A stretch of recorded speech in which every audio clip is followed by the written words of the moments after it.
Hollywood, California, land of fame, dreams, palm trees, stars, sin, and scandal.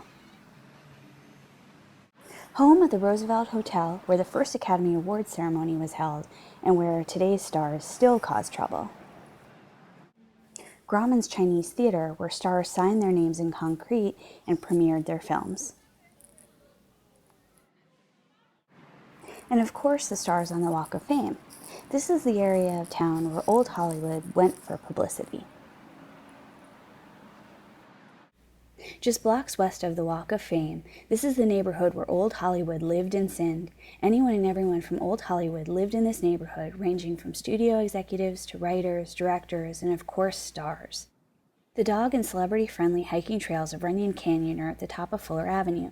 It was once a 160-acre estate called The Pines, built by Carmen Runyon in 1920, and where Errol Flynn partied in the pool house. He was the original bring home girls from the bar, party all night, and have orgies guy. The estate fell into disrepair, and the city of Los Angeles created this park in 1984.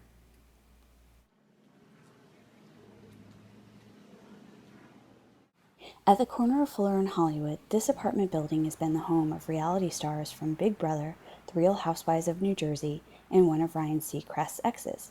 Back in 1904, this entire block of Hollywood Boulevard was the estate of the first mayor, George Dunlop. In 1913, the Ralph's grocery store founder built a 3-acre estate. Actress Norma Talmadge also lived in the home before the mansion was bulldozed in 1940 to make way for Peyton Hall, the first apartment building in the neighborhood. Owned for a time by It Happened One Night actress Claudette Colbert, Peyton Hall had 70 apartments in a dozen buildings. A red carpet rolled from the door to the boulevard. Celebrity residents included Susan Hayward, Johnny Weissmuller, Cary Grant, and Janet Gaynor. It was bulldozed in the early 80s to make way for this modern building. Temple Israel of Hollywood is the synagogue where a fundraiser called the Midnight Show was held that saw such stars as Lucille Ball, Al Jolson, Eddie Cantor, Jack Benny, Milton Berle, Frank Sinatra, Judy Garland, Shirley MacLaine, and Lena Horne. It's also where Elizabeth Taylor converted to Judaism in order to marry Eddie Fisher. She broke up his marriage to America's sweetheart Debbie Reynolds, a la Angelina Jolie, Jen Aniston, and Brad Pitt. Camino Palmero is a 2-block stretch of road that's also the name of the band The Calling's 2001 album. One of the band members, Alex Band, grew up on the street and met another band member, Aaron Kamen, there. This apartment building is where Sylvester Stallone lived with his first wife and wrote Rocky while lying out by the pool. Elizabeth Taylor and Shelley Winters also rented here on the second floor. This building is across the street from Temple Israel Hollywood, making it a convenient place for Elizabeth to convert to Judaism. Sonny and Cher also lived here in the 1960s. Nope, no Sylvester Stallone here today.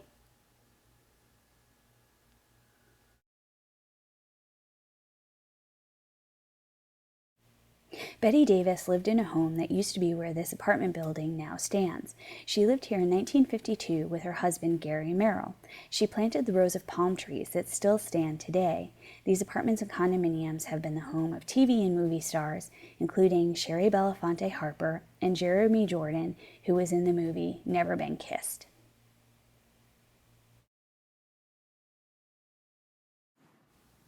At the top of the street stands a former home of legendary studio head Samuel Goldwyn, as in Metro-Goldwyn-Mayer, or MGM. Anyone and everyone famous in the 1920s attended dinner parties here. It was restored in the mid-2000s to its former grandeur by interior decorator Judson Rothschild. It's currently for sale for $4.6 million.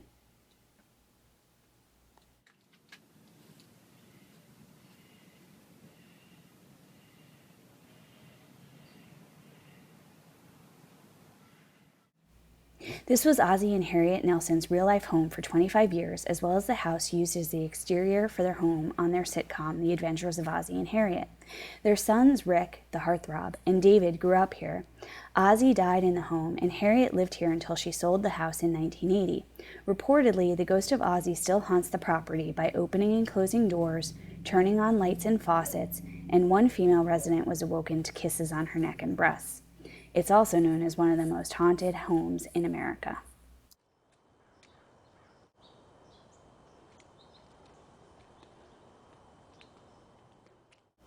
Singer and Scientologist Beck lived in this large house with wife Marissa Ribisi from 2005 to 2007. It recently sold for $4.5 million. And it looks like the new owner had some trouble with their security code. This home was built by Charles E. Toberman in 1922. Known as the father of Hollywood, he built the Egyptian Theater, the Hollywood Bowl, Grauman's Chinese Theater, Hollywood Roosevelt Hotel, and developed most of Hollywood that still stands today. This was also the home used as Vincent Chase's house in the first 2 seasons of Entourage. Reportedly owned by a nightclub owner, there was a fire in 2009 and the damage is still being repaired today.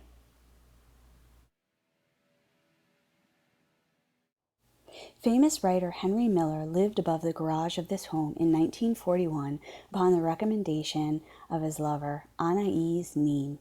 The address is mentioned in their correspondence, and their affair is detailed in the movie Henry and June.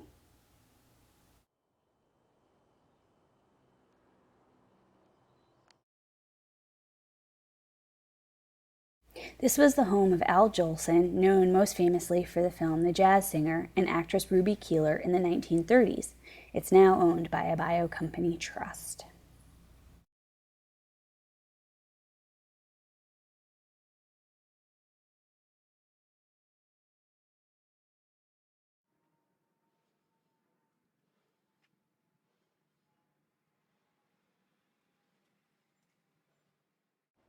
This is the home of Preston Sturges, a director and Academy Award-winning screenwriter in the 1950s, most famous for the film The Great McGinty.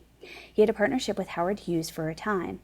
The house was bought, restored, and sold by actor Jeremy Renner of Hurt Locker fame within the past 5 years.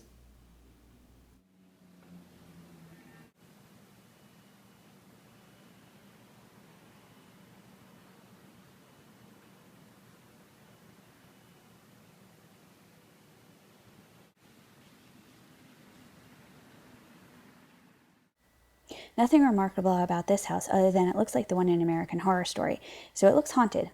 Boo!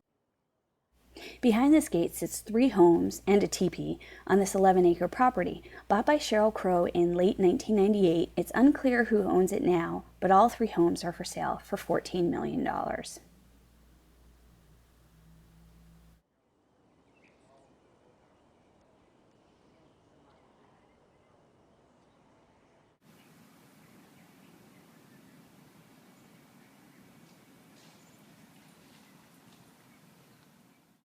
The property sits right next to Runyon Canyon, which offers views of the lush acreage. Maybe Sheryl Crow sat in that pagoda or at that picnic table.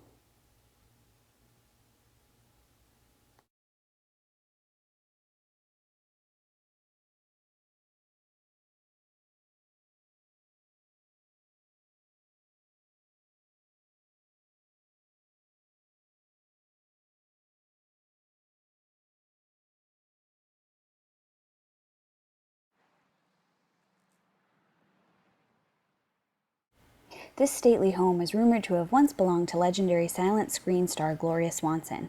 It's not true, but it was on the reality TV show Selling LA. It was taken off the market soon after the show aired. It also has the best lawn in the neighborhood, really green grass. Dogs look at it longingly. By looking at the sweet exterior of this house, you'd never know that it belonged to Limp Bizkit's lead singer Fred Durst from 2005 to 2006.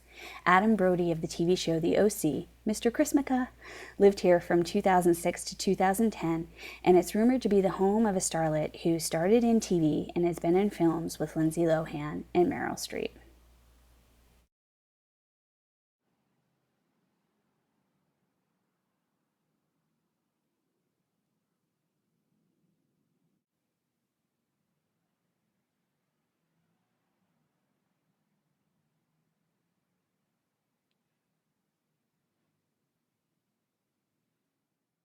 Actor Gary Cooper, best known for the western High Noon, lived in this home with his parents at the beginning of his career in approximately 1929 and 1930.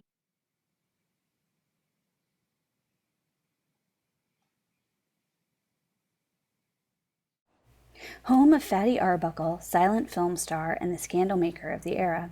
Accused of rape after a wild weekend in San Francisco, he was tried 3 times but never convicted. He lived in this home during the 1920s.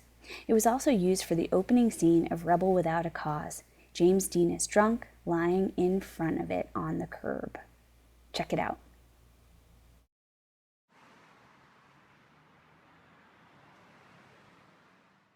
The estate of Raymond Burr, Mr. Perry Mason, is a large pink home known as the Orchid Palace because he liked to cultivate orchids in the 2 greenhouses on the property. In 1983, it was bought by Miles Copeland, the record executive known for bringing in new wave and sibling of one of the members of the band, The Police. On the market in 2011, it's unclear who the current owner is, or where the front door is, or the front of the house. It looks a little bit messy, but it could be extremely lovely. We'll never know.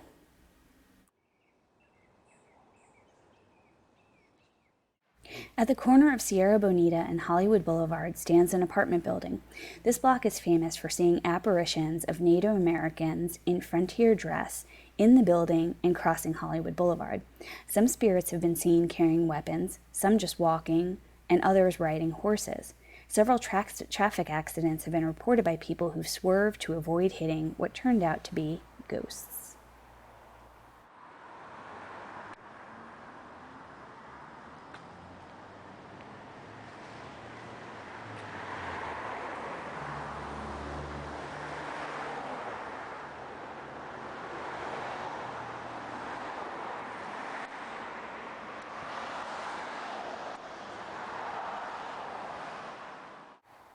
And this concludes our tour. Hope you've enjoyed it.